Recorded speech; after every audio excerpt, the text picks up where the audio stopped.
Fala pessoal, tudo bem?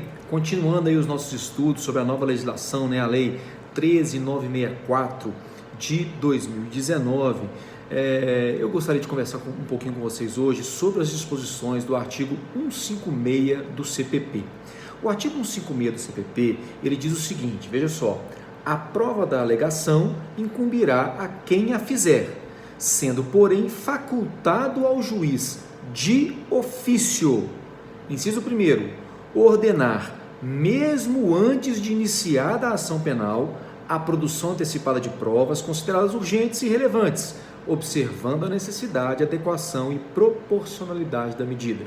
Inciso 2º, determinar no curso da instrução ou antes de proferir a sentença a realização de diligências para dirimir dúvida sobre ponto relevante.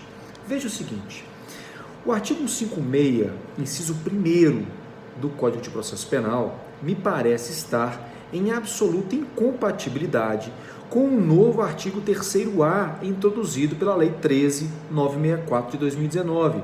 E por quê? Porque o 3A diz que o processo será, então, regido com base no sistema acusatório e mais, diz expressamente que é vedada a iniciativa probatória do juiz na fase de investigação. Então ele diz que na fase de investigação é vedada a iniciativa probatória do juiz. Ora, se na fase de investigação o artigo 3º-A, introduzido pela nova legislação, proíbe a atuação de ofício do juiz, evidentemente que o inciso 1º do 156, que diz que o juiz, mesmo antes de iniciar a ação penal, pode de ofício determinar a produção antecipada de provas consideradas urgentes e relevantes, a meu sentir, está em absoluta incompatibilidade, portanto teria sido revogado tacitamente pelas disposições do artigo 3º-A.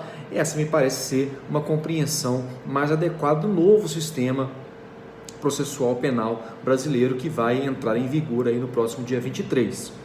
Com relação ao inciso 2º, a verdade é o seguinte, o inciso 2º do 156, ele se refere à determinação de diligências no curso da instrução processual. Portanto, já durante a fase processual do processo penal, é até redundante falar isso, mas obviamente após o recebimento da denúncia, quando se inicia o processo penal.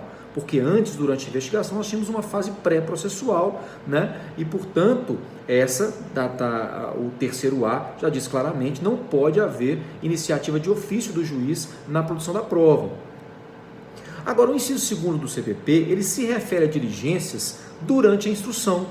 E aí surge o questionamento, olha, peraí, o inciso 2º do 156 trata de diligências durante a instrução. O 3º-A proíbe a iniciativa do juiz durante a investigação. Então, entre essas duas informações, essas duas disposições, não há, de fato, incompatibilidade. O problema é que a segunda parte do 3º-A, introduzido pela Lei 13.964 de 2019, ele diz que o juiz não pode se substituir à atuação probatória da acusação. Então, o juiz não pode substituir a atuação probatória do órgão de acusação do Ministério Público. Ora, será que o juiz, ao determinar diligências de ofícios para sanar dúvidas, dirimir dúvidas sobre pontos relevantes na forma do inciso 2º do 156, está, assim, substituindo a atuação probatória do Ministério Público? Esse é o grande questionamento. Particularmente, ao contrário de alguns entendimentos, por exemplo, do professor Auri Lopes Júnior, do professor Alexandre Moraes da Rosa, enfim, contrariamente a esse entendimento, de que estaria, portanto, revogado tacitamente também o inciso 2º do 156, eu tenho entendido, na verdade, o seguinte, que essa substituição da atividade probatória do Ministério Público não pode impedir o juiz de buscar a verdade real do processo.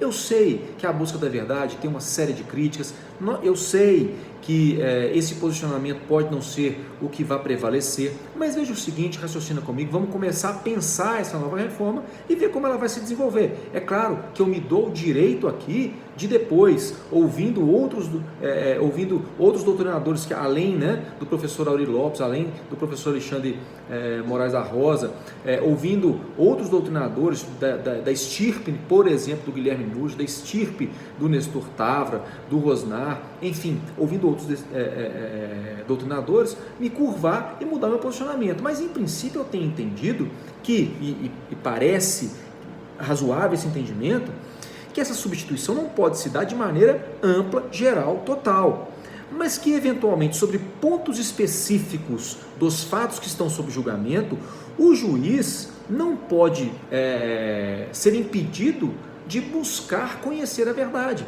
para poder proferir então o seu julgamento.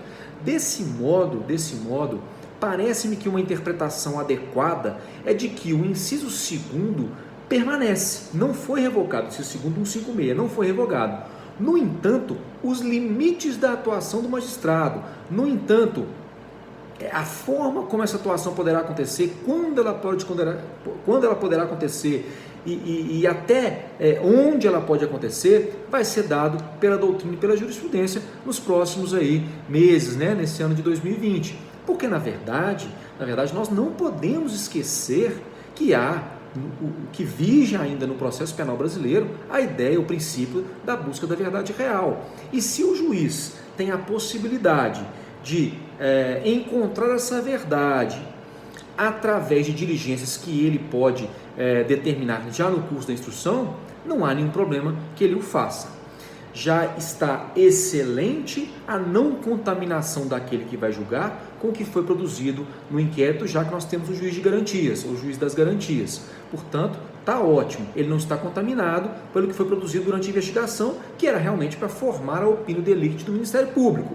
No entanto, o fato de o juiz, ao verificar, por exemplo, a necessidade de juntada aos autos, de um laudo pericial que deveria lá estar, mas não está. Ora, se eu tenho um laudo pericial que deveria estar nos autos e não foi encontrado e o juiz percebe isso, qual é o problema de o juiz determinar que essa diligência, né, a juntada deste documento venha aos autos? Eu não consigo enxergar aí contaminação do juiz que o impeça de fazer isso e depois julgar o processo. Não vejo nenhum problema e, portanto, a meu sentir, 156, inciso 2º, não encontra-se revogado pela reforma. O inciso 1º, sim, revogado pela reforma. Outro ponto que chama atenção é o artigo 209 do CPP, porque o 209 do CPP, ele estabelece que o juiz pode, se entender necessário, ouvir testemunhas para além daquelas arroladas pelas partes. Aí eu já acho que não tem jeito. E por quê? Porque vejam só, quando nós falamos que o juiz pode, da cabeça dele, entendendo como necessário, ouvir alguém que não foi arrolado pelo Ministério Público, que não foi arrolado pela defesa. Isso, evidentemente, viola o princípio, o sistema acusatório, porque o juiz estará efetivamente produzindo prova para o processo, né? Produzindo prova eventualmente para a acusação, e dessa maneira não se sustenta o 209, que diz que o juiz pode ouvir quem ele quiser para buscar aí a solução do processo. Por outro, aliás, da mesma forma, quando nós falamos das testemunhas referidas, eu também entendo que o juiz, ao fazer, a testemunha, ao ser ouvida, fazendo referência a outra testemunha, o juiz pode ouvi-la, mas deve haver sim requerimento da acusação ou da defesa, porque o juiz também não pode, de ofício, produzir prova no processo. A prova testemunhal ela é requerida por acusação e defesa, e o juiz assim a defere.